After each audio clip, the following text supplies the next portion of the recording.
தெரியுமா? நாங்கள் கங்காதேவி கும்பிட்றோங்கோ. எது வந்தாலும் ஒதுக்கிடும், கரையை வந்து ஒதுங்கிடும். மீன் துண்ணக்கூடாதுன்னா நாங்கள் எப்படி பிழைக்கிறது? அப்போ நீங்கள்லாம் சாவோன்னு நாங்கள்லாம் உயிரோடு கொடுக்கணுமா மீன்காரங்க? அதுக்கு சாவறதுக்காக நாங்கள் எடுத்துன்னு வந்து கொடுக்குறோம். நீ வாடிக்கை எங்கள் கையில் வாங்குற கருவாடு எடுத்து மாதிரி திட்டின்னு வரேன். 2 கிலோ கருவாடு எடுத்து போகிறேன். எப்படி போகுது கை போகுது முடிக்க போகிறாங்கண்ணா. ஐயோ வாங்கக்கூடாது ஆயா, ஆயில் கடவுது உங்கள் ஊரில். அரியாண்ட ஆயில் எனக்கு என்ன சரி, நான் பட்டைக்கிறேன் ஒரு கிட்ட தான் சொல்கிறேன். கச்சா எண்ணெய்ன்றாங்க. என்ன கச்சா எண்ணெயோ என்ன எண்ணெயோ நாங்கள் எடுத்து 1 மாதம் சோறில் கிடக்கிறோமே. ஒரு டீயில் சோறில் சும்மா டீயில் அது எடுப்பேண்ணா.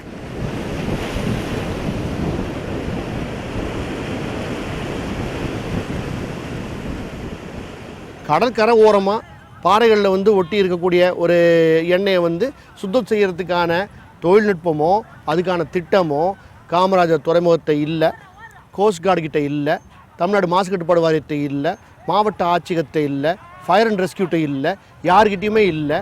அப்போ இல்லை, இப்போவும் இல்லை. அப்போ வாளி, இப்போவும் வாளி தான்.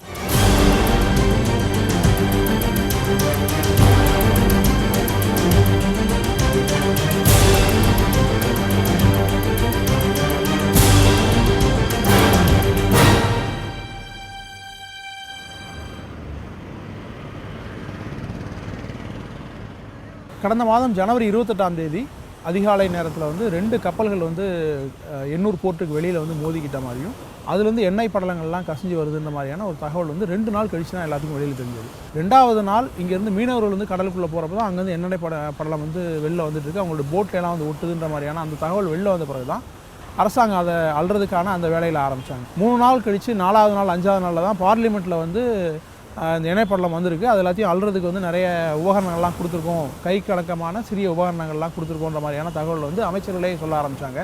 வெறுங்கையோடு தான் அள்ளிட்டு இருக்கிறாங்க, வாளி தான் அவங்க கையில் இருக்குது.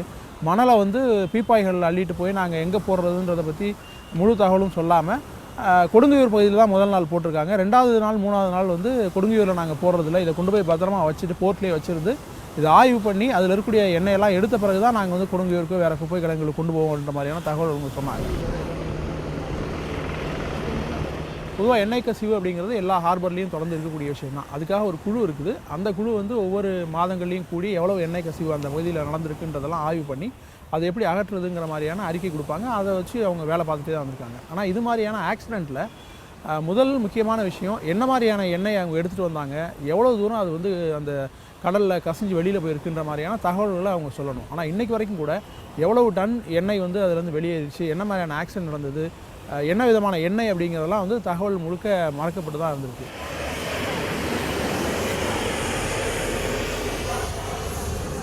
இப்போ கிட்டத்தட்ட 1 மாதம் வந்து இப்போ கழிஞ்சு போச்சு. இன்றைக்கும் பார்த்தீங்கன்னு சொன்னால் எண்ணெய் படலங்கள் வந்து இன்னும் இருந்துக்கிட்டு இருக்குது.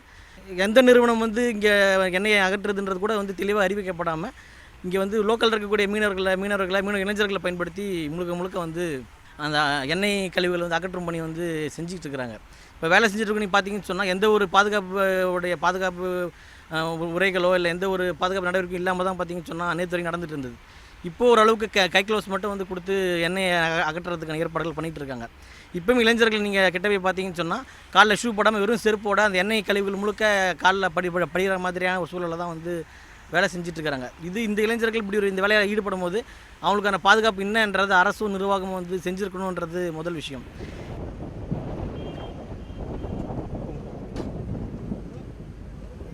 சில நேரங்களில் கால் வந்து அதில் ஒட்டிக்குது, அந்த தார் மாதிரி ரொம்ப திக்காக இருக்கனால அந்த பாறை மேலே கால் வச்சோன்னா அது வந்து ஒட்டிக்குது. அதுலேருந்து அவங்க கால் எடுக்கிறதே ரொம்ப சிரமமாக தான் இருக்குது. பூட்ஸ் எதுவுமே கொடுக்கப்படல, வேறு எந்த உபகரணமும் இல்லை. கீழே விழுந்தால் அவங்கள காப்பாற்றுறதுக்கு ஹெல்மெட்டோ அது மாதிரியான முதலுதவி செய்யக்கூடிய எந்த விஷயமும் அங்கே இருக்க மாதிரியே தெரியல. அவங்க வந்து இதுக்கான ட்ரெயின் பண்ணப்பட்ட ஊழியர்களா அப்படிங்கிறதே பெரிய சந்தேகமாக தான் இருக்குது.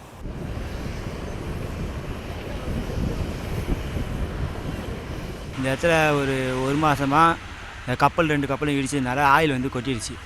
இது வந்து கவர்மெண்ட் வந்து நடவடிக்கை எடுத்துன்னு சொல்லிட்டு எடுத்தாங்க. ஆனால் இன்னும் வரலும் நாங்கள் அள்ளிக்கிட்டு தான் இருக்கோம். இதுக்கு என்ன காரணம்னே தெரியல. மீன் மார்க்கெட் இருக்குது, நல்லா மீன் விற்றுக்கிட்டு இருந்துச்சு.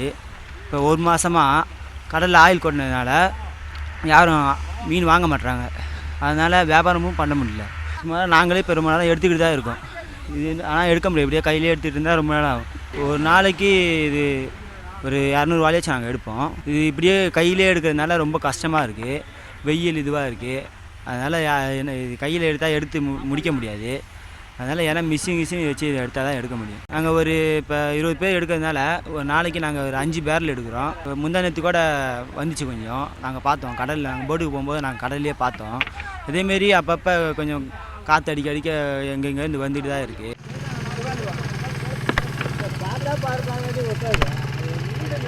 இது மாதிரி ஒரு பிரச்சனை வரும்போது யார் பொறுப்பேற்கிறதுன்றது வந்து கேட்க வேண்டியதாக இருக்குது. ஏன்னா இங்கே இருக்க லோக்கலில் இருக்கிற மக்கள் பிரதிநிதிகளோ இல்லை யாருமே வந்து பதில் சொல்கிறதுக்கான தயாரிப்பு நிலையில் இல்லை. இதுவரை வெளியேற்றப்பட்ட பொருள் என்ன, அது கச்சா என்னன்னு சொல்கிறாங்க, ஃபர்னேஸ் ஆயில்னு சொல்கிறாங்க. அப்படி இல்லைன்னு சொன்னால் எங்கேருந்தோ வெளிநாடுகளிலிருந்து கழிவுப் பொருட்களை கொண்டு வந்து சென்னை பக்கத்தில் கடற்கரையில் கொட்டிட்டாங்கன்னு கருத்து வருது. எது உண்மை நிலவரம் என்பது மாநில அரசும் சொல்ல மாட்டேது, மத்திய அரசும் சொல்ல மாட்டேது. இங்கே இருக்கக்கூடிய துறைமுக நிர்வாகம் பார்த்திங்கன்னா கிளியரான பதிவு இல்லை. இன்சிடென்ட் நடந்த மறுநாள் என்ன சொன்னாங்கன்னா, நமக்கு முதல்ல ஒரே ஒரு மெட்ரிக் டன் எண்ணெய் மட்டும்தான் வந்து கடலில் கலந்துருக்குன்னு சொன்னாங்க. அந்த முதல் 3-4 நாட்களே கிட்டத்தட்ட 110 மெட்ரிக் டன்னுக்கு மேலே வந்து எண்ணெய் கழிவு எடுத்தாச்சு. இப்போ இன்றைக்கி ஒரு மாதம் கிட்ட தாண்டி வந்திருக்கிறோம். இப்போ கிட்டத்தட்ட 450 டன் வரைக்கும் எடுக்கப்பட்டதாக அங்கே வேலை செய்கிற ஆட்கள் சொல்கிறாங்க. அப்போது அரசு தரப்புலேருந்து பார்த்திங்கன்னு சொன்னால் ஒரு கிளியர் கட்டான பதில் என்பது எதுவுமே இல்லை.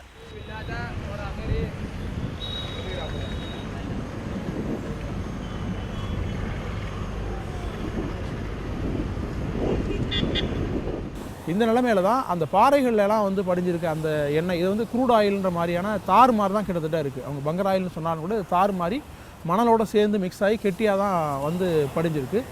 முதல்ல இந்த ஓரத்தில் இருந்த எண்ணெய் படங்கள்லாம் கையில் தான் எடுத்துருக்குறாங்க. அவங்க சின்ன வாளி வச்சுட்டு அதில் எடுத்து தான் அவங்க பெரிய டேங்க்கில் கொண்டு வந்து கொட்டி எடுத்துகிட்டு போனாங்க. அதுக்கு அடுத்தபடியாக அந்த மணலில் இருந்த எண்ணெய் எடுத்த பிறகு அது எல்லாமே பாறையில் படிஞ்சிருக்கு. அந்த எண்ணெய்களை வந்து சுடுநீரும் வேறு ஒரு கெமிக்கல் கலந்த நீரையும் வச்சு தான் அடித்து அதை எடுக்கிறாங்க. ஒரு பாறையிலேருந்து எடுக்கிறதுக்கு மட்டும் ஒரு நாள் ஆகுன்றாங்க. அங்கே கிட்டத்தட்ட ஆயிரக்கணக்கான பாறைகள் வந்து அந்த பகுதி முழுக்கமே குமிச்சு வச்சுருக்காங்க. அதில் எல்லாத்துலேயும் எண்ணெய் படலாம் ஒட்டிகிட்டு இருக்குது. அப்போ இதை எடுக்கிறதுக்கே கிட்டத்தட்ட 6 மாதம் ஆகும் அப்படிங்கிறது அங்கே இருக்கக்கூடிய ஊழியர் நமக்கு சொன்ன தகவல். இந்த எண்ணெயை தாண்டி இந்த எண்ணெய்க்கு கீழே இருக்கக்கூடிய மணல்லையும் கூட எண்ணெய் படிஞ்சிருக்கிறதுக்கான வாய்ப்பு அதிகமாக இருக்குது. அதான் அந்த மணலோட மிக்ஸ் ஆகிருக்கிறத எடுக்கிறதுக்கான என்ன திட்டம் இருக்குது அப்படிங்கிறது யாருக்குமே இன்றைக்கி வரைக்கும் தெரியலை.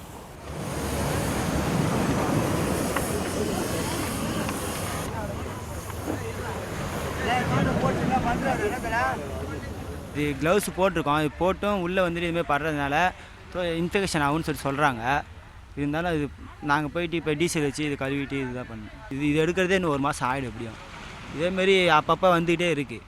இங்கே வந்து எடுத்தது மட்டுமே ஒரு 20 டன்னுக்கிட்ட இருக்கும். இன்னும் நாங்கள் எடுத்தாலே எப்படியும் இதுமாதிரி எடுத்தாலே 1 டன்னுக்கு மேலே எடுப்போம் நாங்கள்.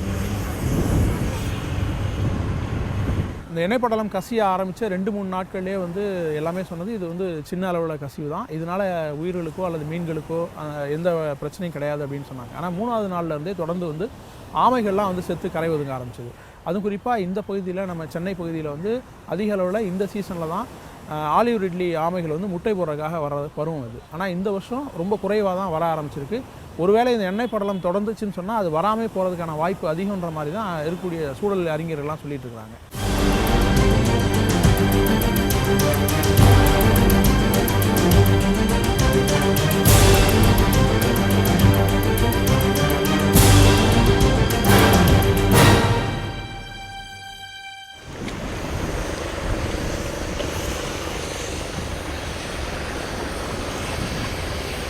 நாங்கள் இந்த ஏரியாவில் பக்கத்தில் பாரதியார் நகரில் இருக்கோம். எங்கள் குழந்தைங்களாம் பார்த்திங்கன்னா இங்கே இருக்க சகாய மாதா பள்ளியில் தான் படிச்சுட்ருக்காங்க. 5th ஸ்டாண்டர்ட் படிக்கிறாங்க. இது பார்த்திங்கன்னா போன மாதம் 7ஆம் தேதியிலேருந்து இந்த எண்ணெய் கசிவு இருக்கனால எங்கள் பாப்பாவுக்கு வந்து ரொம்ப உடம்பு முடியாமல் போயிடுச்சு. இந்த சைடு வந்தாவே அவங்களுக்கு நிறைய இரும்பல் வர ஆரம்பிச்சிட்டு இரும்பு அவங்களால மூச்சு விட முடியாமல் ரொம்ப கஷ்டமாயிடுச்சு. உடனே நாங்கள் என்ன பண்ணோம், இங்கே பக்கத்தில் மெடிக்கல் கேம்ப் வச்சுருந்தாங்க, அங்கே போய் காட்டும் போது இதனால் கூட அந்த ப்ராப்ளம் வரலாங்க அப்படின்னு சொல்லி டேப்லெட் கொடுத்து அனுப்பிச்சாங்க. சரி, ஒரு வாரம் குழந்தைங்களுக்கு லீவ் விட்டுட்டு மறுபடியும் அனுப்பலாம் அப்படின்னு சொல்லிட்டு போன மண்டே நாங்கள் மறுபடியும் ஸ்கூலுக்கு அனுப்பிச்சோம். ஸ்கூலுக்கு அனுப்பிச்சு பார்த்திங்கன்னா 11 மணிக்கெலாம் ஸ்கூல்லேருந்து எங்களுக்கு ஃபோன் வருது, உங்கள் பாப்பாவுக்கு ரொம்ப முடியல, சீக்கிரம் வாங்கன்னு. வந்து பார்த்தா எங்கள் குழந்தையால் மூச்சே விட முடியல, ரொம்ப கஷ்டமாயிடுச்சு குழந்தைங்க மூச்சு விடவே. உடனே நாங்கள் என்ன பண்ணோம், இங்கேருந்து சுகா ஹாஸ்பிட்டல் கூப்பிட்டு போய் குழந்தைக்கு அந்த ஆக்சிஜன் வச்சு அது மூலயமா தான் அவங்களால சுவாச கண்ட்ரோல் பண்ணவே முடிஞ்சுது. நார்மலான சுவாசம் வந்துகிட்டே இருக்குது. இந்த பகுதியில் பார்த்திங்கன்னா இது மாதிரி தொடர்ந்து இன்னும் எண்ணெய் கழிவு சரியாக அகற்ற முடியாமல் 1 மாதம் ஆச்சு எங்கள் குழந்தைங்க அந்த ஸ்கூல் போய்.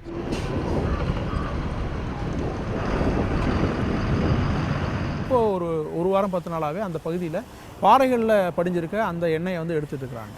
அந்த எண்ணெய் படலத்தை எடுக்கிறதுக்கு சூடான தண்ணீரோட கெமிக்கல் கலந்து அதை பீச்சி அடித்து தான் எடுத்துகிட்டு இருக்கிறாங்க. இது சூடான தண்ணீர் படுறதுனால அங்கே இருக்கக்கூடிய அந்த எண்ணெய் படலம் அப்படிங்கிறது வந்து ஆவியாகி மேலே போகுது. கடல் காற்று உள்ளே அடிக்கிறதுனால ஊருக்குள்ளே வந்து அந்த காற்று உள்ளே போகுது, அந்த வாயு உள்ளே போகுது. குறிப்பாக அந்த கேவி குப்பத்தில் இருக்கக்கூடிய அந்த பள்ளி சகாயமேரி உயர்நிலை பள்ளி ஒன்று இருக்குது. அந்த பள்ளியில் இருக்கக்கூடிய மாணவர்களுக்கு அதிக அளவில் இந்த பாதிப்பு ஏற்பட்டிருக்கு. கடந்த 4 நாளைக்கு முன்னாடியே அங்கே முதல் முறையாக நடத்தின மெடிக்கல் கேம்பில் தான் நிறைய பேருக்கு இதனால் ஏற்படுற மூச்சு திணறல் மாதிரியான பிரச்சனைகள்லாம் இருக்குது அப்படிங்கிறதெல்லாம் கொண்டு வந்திருக்காங்க. கிட்டத்தட்ட 20 நாள் கழித்து கரை ஒதுங்கின ஆயிலெல்லாம் எடுத்த பிறகு இந்த பிரச்சனைகள்னு சொன்னால் 20 நாளைக்கு முன்னாடி இங்கே மெடிக்கல் கேம்ப் நடத்தியிருந்தாங்கன்னா எந்த அளவுக்கு இந்த பகுதியில் மக்கள் பாதிக்கப்பட்டிருப்பாங்கன்றது முழு விவரம் தெரிய வந்திருக்கும். 10th டே, அதாவது February 7th நாங்கள் போயிருந்தோம் காலையில். February 7th அன்னைக்கு காலையில் நாங்கள் போய் இறங்கின உடனே எங்களுக்கு ஒரு நெடி தெரிஞ்சது. அது கச்சா எண்ணெயோட நெடி நல்லாவே காற்றிலிருந்து தெரிஞ்சது. அப்புறம் மக்கள்கிட்ட பேசுகிறப்ப பார்த்திங்கன்னா மக்கள் எல்லாருமே வந்து முதல் 2 நாள்லேயே வந்து பல பேர்த்துக்கு கண்ணெரிச்சல் இருந்ததாக சொன்னாங்க. அப்புறம் மூச்சடைப்பு இருந்ததாக சொன்னாங்க. அப்புறம் கண்ணெரிச்சலோட சேர்த்து தொண்டை எரிச்சலும் இருந்ததாக சொன்னாங்க. ஸோ நாங்கள் பேசிக்கலி போகிறதுக்கு முன்னாடியே இதுக்கு முன்னாடி நடந்த ஆயில் ஸ்பில், அதாவது இந்த கச்சா எண்ணெய் விபத்து நடந்த இடத்துலலாம் ஏதாவது மெடிக்கல் ஃபைண்டிங் இருக்கா, ஸ்டடி பண்ணியிருக்காங்களா, ஆய்வுகள் மேற்கொண்டிருக்காங்களா, என்னென்ன எஃபெக்ட் வரும் அப்படிங்கிறத நாங்கள் முன்னாடியே படிச்சிடணும். நாங்கள் மெயினாக படித்தது வந்து கல்ஃப் ஆஃப் மெக்சிகோ, அதாவது 2010 நடந்த கல்ஃப் ஆஃப் மெக்சிகோ ஆயில் ஸ்பில்லுக்கு அப்புறம் ஒரு பெரிய ஸ்டடி அவங்க கண்டக்ட் பண்ணியிருக்காங்க, பெரிய மருத்துவ ஆய்வு அவங்க கண்டக்ட் பண்ணியிருக்காங்க. அதில் ஸ்டடியில் பப்ளிஷ் பண்ண ரிப்போர்ட்ஸை வச்சு நாங்கள் அதை படித்து பார்த்ததுக்கப்புறம் நாங்களும் தான் தெரிஞ்சுக்கிட்டோம்.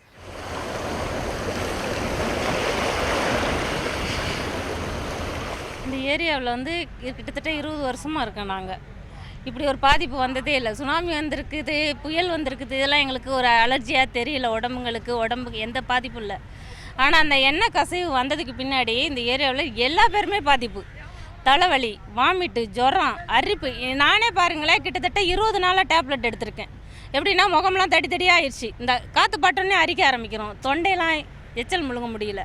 இப்படி நிறைய பேர் பாதிக்கப்பட்டு நிறைய பேர் டாக்டருங்க கூட என்ன செய்கிறாங்கன்னா இந்த கசிவு இருக்க இடத்துல தான் வந்து வண்டியை வச்சுக்கிட்டு பார்க்குறாங்களோ இல்லையா, உள்ளே என்ன நடக்குதுன்னு உள்ளே வந்து யாருமே இன்ன வரைக்கும் பார்க்கல.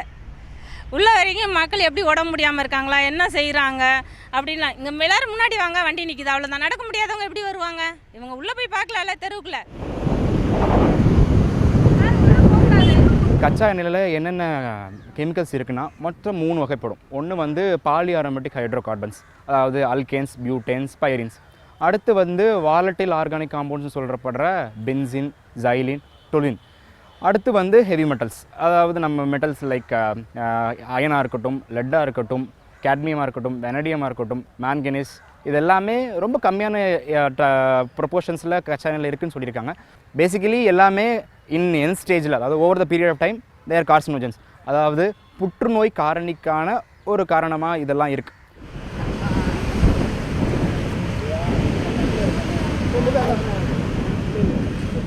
எங்கள் வீட்டுக்குள்ளேயே 2 குழந்தை ரொம்ப முடியாமல் கிடக்குது. தலைவலி சாயந்தரம் ஆனால் வந்துடுது. இந்த காற்று அதிகமாக அடிச்சிச்சுன்னா நாங்களாம் பக்கத்தில் தானே இருக்கோம். இந்த காற்று தெருவுக்குள்ளே வராதா, அது சுவாச திரும்ப தலைவலி. அது இன்னோட போகாது. இதனோட எஃபெக்ட் 6 மாதத்துக்கு இருக்கும் உடம்புல.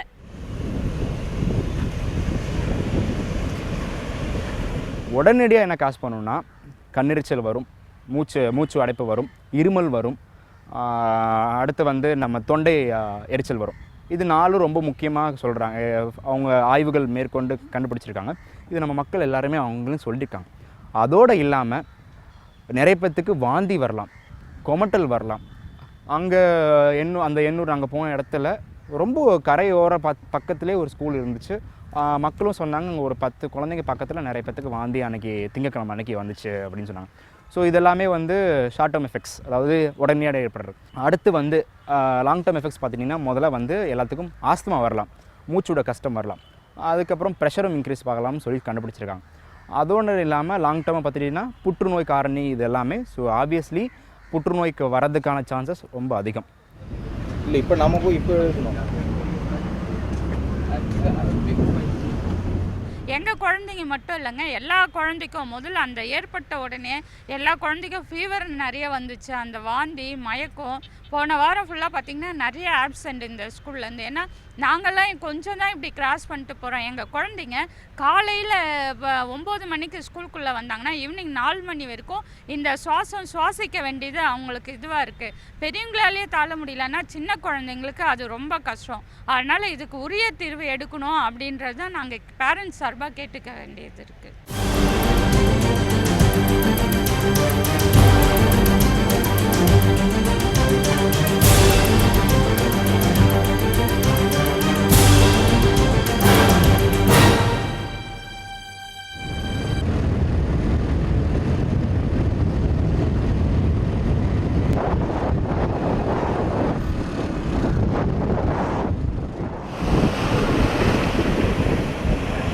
வர்ற பகுதியில் வந்துங்க அதிலேருந்து மீனவர் தொழில் வந்து அதிகமாக பாதிப்பட்டுருச்சு.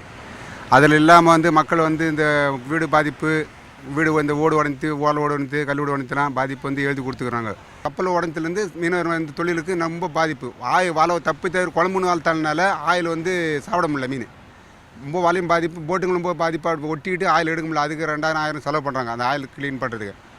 இது வரைக்கும் வந்து இப்போ வந்து ஒதுங்கத்தில் வந்து இன்னும் கடல் வரைக்கும் இந்த ஒரு வாரமாக இந்த பக்கம் இன்னும் அதோட மோசமாக இருக்காங்க தொழிலுக்கு போகாமல். மீனவர் வந்து ரொம்ப பாதிப்பு எங்களுக்கு இருக்குது. இப்போ அங்கேருந்து இன்னும் கசந்து வந்துக்கிட்டே இருக்குது அங்கே ஒதுங்கினது. இப்போ வந்து திணி க்ளீன் பண்ணிட்டு தான் இருக்கிறாங்க. ஆனால் க்ளீன் பண்ணாலும் எங்களுக்கு தொழில் போக முடியல, பாதிப்பு அதிகமாக இருக்குது எங்களுக்கு. கச்சா ஆயில்னா சொல்லிடுறாங்க, அது எங்களுக்கு தெரியாது என்ன ஆயில்னு. இது வந்து கை வச்சா அப்படி ஒட்டிது. ஒன்று வலையில் 10 வலையை அப்படி ஒட்டி வலையை நாஸ்தி அப்படியே இருக்குது. இது வரைக்கும் காற்று வந்து தெற்கு பக்கமாக அடிச்சிட்டு இருந்தனால இது மகாபலிபுரம் தாண்டி கடலூர் வரைக்கும் எண்ணெய் படலம் போச்சு. திசை மாறி திரும்ப வடக்கு பக்கமாக காற்று வீசுகிற அந்த பருவம் வந்துருச்சு. அதனால் ஏற்கனவே வந்து எண்ணூர் பகுதியில், அதுவும் குறிப்பாக வந்து கேவிக்குப்பம் பகுதியில் தான் அதிக அளவில் பாதிப்பு இருந்தது. இப்போ கேவிக்குப்பம் தாண்டி எர்ணாவூர் பகுதியிலையும் எர்ணாவூர் குப்பம் பகுதியிலையும் வந்து ஒரு 3 நாளாக வந்து தொடர்ந்து கரை ஒதுங்கிறத பார்க்க முடியுது. இது வரைக்கும் வந்து எவ்வளவு எண்ணெய் எடுத்தோம் அப்படின்ற கணக்கெல்லாம் சொல்லி முடித்த பிறகு இது ஒரு புது அக்கௌண்ட் ஆரம்பிச்சிருக்கு. இதுலேருந்து எவ்வளோ வரப்போகுதுன்ற மாதிரியான தகவல்கள் இனிமேல் தான் நம்ம பார்க்க வேண்டியது.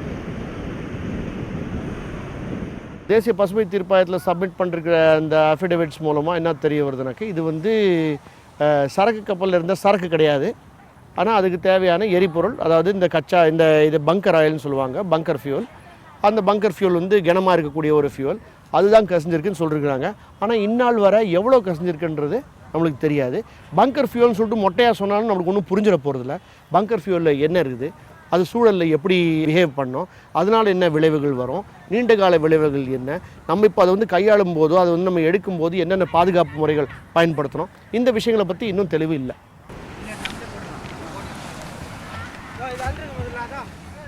ஆயில் பொருள் யாருமே கடலுக்கு போக முடியல. கடலுக்கு போக முடியல, மார்க்கெட்டில் மீன் எடுத்து போய் மீனை வாங்க மாட்டாங்க. அந்த மீனை இன்னும் மோந்து போகிறாங்க. அது மோந்து பார்த்தாலும் எங்களுக்கே பாதி உயிர் போன மாதிரி தான். ஒரு மாதக்காரமாக வாழ்வாதமாக இல்லை. கச்சாங்காற்று அடிக்கும் போது ஃபுல்லாக வந்து என்ன போட்டால் எங்கள் பக்கம் தான் வருது ஆயில். காற்று வாடகை போகும்போது அந்த சென்னை பக்கம் போகுது, மயிலாப்பூர் போகும்போது. அப்படி மாற்றி எல்லா ஆயிலுமே அந்த ஊரில் தான் வருது. 3-4 நாளாக எங்கள் ஊரில் வரோம். யாருமே கடலுக்கும் போகிறதில்ல. மீனவங்க மீன் வாங்கல, லேடிஸும் கடைக்கும் போகிறதில்ல. ரொம்ப கஷ்டமாக இருக்குது. மீனவ அமைச்சர் வந்தாங்க, பேட்டி கொடுத்தாரு, ஒன்றுமே இல்லைன்னு போயிட்டார் அவர். இது என்ன ஆயில் தெரில, இதை கச்சா ஆயில்ன்றாங்க. அதை பற்றி நம்மளுக்கு தெரியாது. நம்மளுக்கு மீன் பிடிப்பு தெரியும், கச்சா ஆயில்ன்றாங்க. அதெல்லாம் பாதிப்பு இல்லைன்றாங்க. ஆனால் எல்லாமே பாதிப்பு. ஆமை மிளகுது, மீன் மிளகுது, எல்லாமே மிளகுது, வந்து ஒதுங்குது. நம்மளுக்கு ரொம்ப கஷ்டமாக இது பார்த்தோன்னே யாரும் வாங்க மாட்றாங்க மீன்.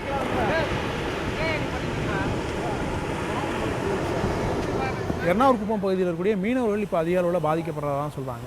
குறிப்பாக வந்து அவங்களுடைய கடலுக்குள்ளே வந்து போட்டை தள்ளிட்டு போகிறதுக்கு முன்னாடி 7-8 பேர் சேர்ந்து தள்ளிட்டு போக முடியுது. ஆனால் இன்றைக்கி ஒரு 15 பேர் தள்ளிட்டு போனால் தான் அந்த கடலுக்குள்ளே போக முடியுது அப்படின்றாங்க. அதுலேயும் கூட அவங்க வந்து கரைக்கடலில் தான் அதிக அளவில் மீன் வந்து உற்பத்தி ஆகிற இடம். அந்த கரைக்கடலில் வந்து எண்ணெய் இருக்கனால பார்த்துட்டு வந்து அங்கேருந்து எல்லா மீன்களும் உள்ளே போயிடுச்சு, நாங்கள் ரொம்ப ஆழமாக போனால் தான் மீன் பிடிக்க முடியுது, அதனால் எங்களால் அதிக அளவில் மீன் பிடிக்க முடியலன்ற மாதிரியான காரணங்களையும் சொன்னாங்க.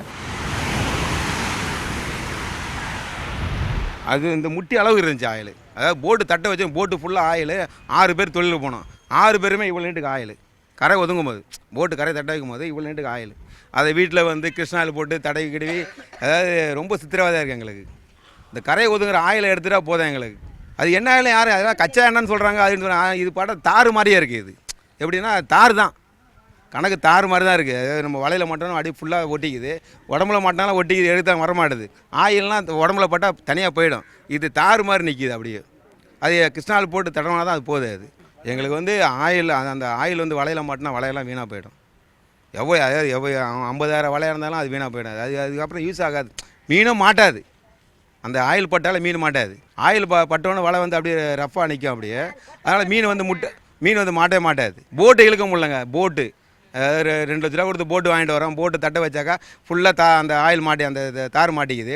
இழுக்கும் போது 10 பேர் தண்ணியில் அதே வர மாட்டுது போட்டு. அந்த அளவுக்கு அப்படியே கிரிப்பாக நிற்கிது மண்ணில். தேசிய பசுமை தீர்ப்பாயத்தில் காமராஜர் துறைமுகத்தோட தலைவர் வந்து ஒரு மனு தாக்கல் செஞ்சு ஒரு அஃபிடவிட் கொடுத்துருக்காரு. அந்த அஃபிடவிட்டில் என்ன சொல்கிறாருனாக்கா, எங்களுக்கு வந்து மொதல் 2 நாள் எண்ணெய் கசிது எங்களுக்கு தெரியாது. நாங்கள் போய் கண்ணால் போய் பார்த்ததில் உங்களுக்கு ஒன்றும் எண்ணெயே வந்த மாதிரி தெரியல. கண்ணால் பார்க்குறது மட்டும்தானே உங்களோட தொழில்நுட்பம். ஒரு கப்பலை மோதி ஒரு கப்பலும் இன்னொரு கப்பலும் மோதி இருக்கும்போது அதில் வந்து எந்த அளவுக்கு சேதம் அடைஞ்சிருக்குன்றது ஆய்வு செய்கிறது உடனடியாக தேவை. இந்த சம்பவம் நடந்து அடுத்த ஒரு மணி நேரத்துக்குள்ளே கண்டின்ஜென்சி டீம் அப்படின்ற ஒரு அவசர குழு, அந்த குழு வந்து கப்பலை ஏறிக்கணும், கப்பலோட மாஸ்டரை சந்திச்சிருக்கணும், அவங்கள்ட்ட பேசியிருக்கணும், இந்த சேதத்தோட மதிப்பீடு செஞ்சுருக்கணும், எந்த அளவுக்கு பாதிப்பு ஏற்பட்டிருக்கு அப்படின்னு பார்த்துருக்கணும். எண்ணெய் அந்த கப்பலில் இருக்கக்கூடிய எல்லா விதமான எண்ணெய் பொருளும் கச்சா பொருளையும் அவங்க வந்து சரக்கு பொருளையும் அதோட மாதிரிகள் சேமிச்சிருக்கணும். அதை சீல் கண்டெய்னரில் கொண்டு வந்து காமராஜர் துறைமுகத்தில் செஞ்சுருக்கணும். இது எதுவும் செய்யப்படலை. செஞ்சுதா அவங்களோட அஃபிடவிட்லேயும் அவங்க சொல்லலை. அவங்க என்ன சொல்கிறாங்க, நாங்கள் பார்த்தோம், இருட்டாக இருந்துச்சு, ஒன்றும் தெரியல, அதனால ஒன்றும் இல்லைன்னு சொல்லிட்டோம். இது எந்த மாதிரி ஒரு 21ஆம் நூற்றாண்டில் இருக்கும்போது நீங்கள் இந்த மாதிரி ஒரு சொல்கிறது ரொம்ப தவறான விஷயம். 6 மாதம் நாங்கள் மீனவர்களெல்லாம் சாக வேண்டியதான். நாட்டில் இருக்கிற விவசாயம் நாங்கள் தான் கஷ்டப்படுறோங்க. அவங்க கரை கஷ்டம், கடலில் கஷ்டப்படுறோம். அவங்களுக்கு உயிர் செலவு, எங்களுக்கு உயிர் செலவு உண்டு. கடல் தொழுது நம்பி இருக்கிறோம். எங்களுக்கு அந்த மீன் விற்பனை ஆகணும். பிடிச்சின்னு வர மீன் விற்பனை ஆகணும் எங்களுக்கு. இந்த ஆயில் நாங்கள் மீன் வாசனை வரோம், அதனால் நாங்கள் மீன் வாங்க மாட்டோம். நாங்கள் மீனும் வாங்க மாட்டோம், கரடும் வாங்க மாட்டோம், நாங்கள் எதுவுமே வாங்க மாட்டோம். அதனால் வந்து என் பிள்ளைங்களுக்கெல்லாம் பாதிக்கப்பட்டுடும், நாங்கள் செத்துடுவோம் அந்த ஆயிலால் நாங்கள் சாப்பிட்றதுனால. அதனால் நாங்கள் வாங்க மாட்டோம். சொல்கிறோமே, நாங்களும் ஆக்கி துண்ணோம், நாங்களும் வறுத்து துண்டுறோம், எங்கள் எதிரோ நாங்களும் வறுத்து சாப்பிட்றோம். அப்போ நாங்கள் எப்படி பிழைக்கிறது? நாங்கள் எப்படி பொழைச்சி நாங்கள் எப்படி மக்கள்லாம் படிக்க வைக்கிறது? எப்படி நாங்கள் சோறு துண்டுறது? நாங்கள் எப்படி துணிமணி கட்டுறது? இதை நம்பி தான் நாங்கள் இருக்கிறோம். கடல் நம்பி தான் இருக்கிறோம், மீனை நம்பி நாங்கள் இருக்கிறோம். வேறு எங்களுக்கு எந்த தொழிலும் கிடையாது. எங்களுக்கு இதுதான் எங்களுக்கு முக்கியமானது. அதையும் நீங்கள் வாங்க மாட்டோம், அப்போ நாங்கள் எப்படி போய் பிழைக்கிறது? எங்கே போய் மீன் பிடிச்சி வந்து கீழே கொட்டுன்னு சொல்லுங்கள் பார்க்கலாம். என்ன ஒதுங்குது, வாரி போங்க. நான் காலை வச்சா கவ முடியுமா? என்னை பற்றினா அவன் ஓட்டி ஓட்டினா எங்கள் என்ன செய்வோம்? மீன்காரங்க என்ன செய்வோம்? ஒரு மாதமாக நாங்கள் எப்படி சாப்பிட்றது? நாங்கள் எப்படி தொழுது பண்ணுறது? சொல்லு பார்க்கலாம். நாங்கள் இப்படியே கடந்து சாகணுமா? நாங்கள் சம்பளக்காரர். நாங்கள் கடலை நம்பி தான் நாங்கள் இருக்கிறோம். கடலை நம்பி தான் நாங்கள் இருக்கிறோம். அந்த கடலை மீன் பிடிச்சினா தான் நாங்கள் போய் எட்டு போய் பொம்பளைங்க எட்டு போய் அதை விற்பனை ஆக்கி நாங்கள் அரிசி கிரிசி நாங்கள் சாப்பாடு ஆக்கணும். அது பிள்ளைங்களை படிக்க வைக்கணும், பிள்ளைங்களுக்கு துணிமணி தேடணும், எல்லாமே நாங்கள் செய்யணும். இந்த கடலை நம்பி தான் நாங்கள் நாங்கள் சம்பளக்காரங்க இல்லை. நாங்கள் இப்படி நீங்கள் வாங்குறவங்க வாங்கி துண்டுறவங்க யாரும் வாங்க மாட்டேன்னு சொன்னால் அப்போ நாங்கள் எப்படி பழைக்கிறது? யார் இன்சி பட்டம் கதை கட்டுற வட்டும் நான் விட மாட்டேன், யாராலும் விட மாட்டேன். என் வீட்டு பொண்ணு பிள்ளைங்க அது பேச விட மாட்டேங்குதுங்க, தெரியுமா?